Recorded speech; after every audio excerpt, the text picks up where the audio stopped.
Aujourd'hui, la lutte contre l'antisémitisme passe nécessairement par une lutte contre ces instrumentalisations sionistes et islamophobes.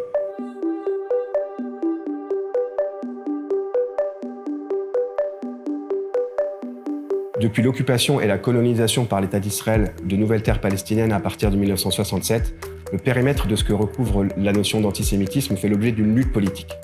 Sous l'impulsion des pays du Sud global, l'ONU adopte en 1975 une résolution qui accable le sionisme,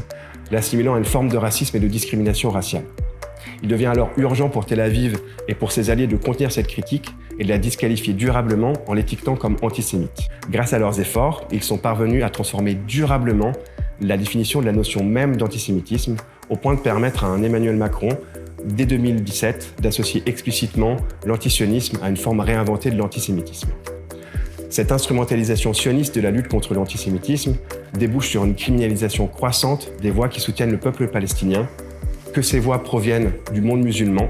considéré comme une réincarnation du nazisme, de la gauche de rupture avec l'ordre établi, qu'il s'agisse de Jeremy Corbyn en Grande-Bretagne ou de Jean-Luc Mélenchon ici en France, qui doivent faire face et qui ont dû faire face à de nombreux faux procès en antisémitisme, du monde de la culture et de la sphère académique. Toutes ces facettes de la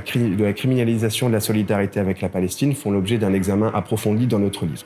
La séquence qui s'est ouverte avec les attaques du 7 octobre et le déclenchement de la guerre génocidaire contre Gaza a débouché sur un renforcement de la confusion entre critique de l'État d'Israël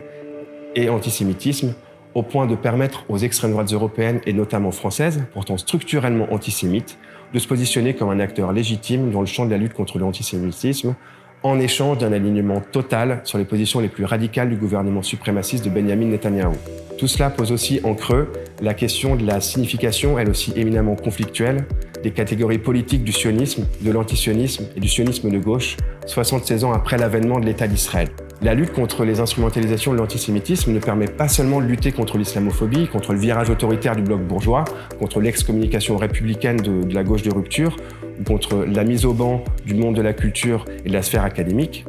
Elle participe pleinement de la lutte contre l'antisémitisme lui-même, en faisant un sort à la confusion qui assimile les juifs du monde avec le gouvernement israélien, en mettant un terme à la mascarade de la dédiabolisation des extrêmes droites européennes, et en permettant la réarticulation de la lutte contre l'antisémitisme à la lutte contre toutes les autres formes de racisme.